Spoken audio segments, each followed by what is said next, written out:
Nada getar dan nangis Dr. Tifa ngaku siap dipenjara, soal polemik ijazah Jokowi. Emosi Dr. Tifa tampaknya begitu berapi-api ketika diundang di Inews TV berkaitan dengan isu ijazah palsu Jokowi. Dengan nada bergetar sambil menahan tangis, dalam acara tersebut Dr. Tifa mengaku siap dipenjara jika terbukti ijazah Jokowi asli. Dalam pernyataannya, Dr. Tifa mengatakan jika ia sangat ingin sekali Jokowi menunjukkan ijazah aslinya.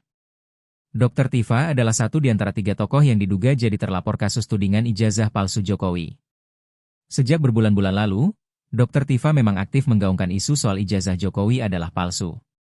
Bersama Rai Suryo dan Rismon Sianipar, Dr. Tifa bahkan meyakini bahwa Jokowi tidak pernah lulus dari UGM.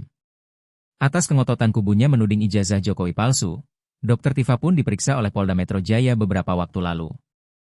Pemeriksaan itu adalah rangkaian dari penyelidikan kepolisian terkait Jokowi yang melaporkan beberapa pihak yang meragukan keaslian ijazahnya.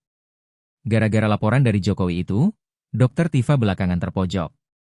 Namun alih-alih gentar, Dr. Tifa justru mengaku tidak takut dipenjara. Jika nantinya ijazah Jokowi terbukti asli, Dr. Tifa tidak keberatan masuk bui. Ditegaskan sekali lagi oleh Dr. Tifa, ia dengan senang hati masuk penjara jika ijazah Jokowi terbukti asli.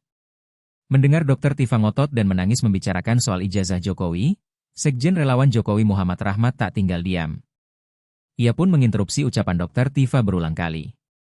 Dengan semangat berapi-api, Dr. Tifa lantas mengurai pesan menohok kepada Jokowi. Adik-adik sangat inginkan yang melihat ijazah asli Presiden Jokowi kan? Kenapa Presiden Jokowi kenapa? Kalau Anda melihat saya, kenapa? Apakah Anda pengin saya di penjara? Enggak ada masalah Pak. Seandainya Anda punya ijazah asli, dan karena itu saya mesti dihukum, enggak ada masalah. Tapi tolong Pak Jokowi, tunjukkan ijazah Anda, demi Allah tunjukkan Pak, ujar Dr. Tifa.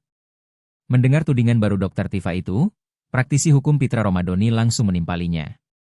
Diungkap Pitra, sebenarnya yang lebih dulu melakukan serangan adalah kubu Dr. Tifa.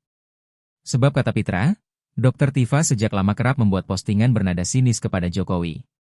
Karenanya Pitra heran ketika kini Jokowi berusaha melawan fitnahan yang menyerangnya, kubu Dr. Tifa justru merasa dikriminalisasi.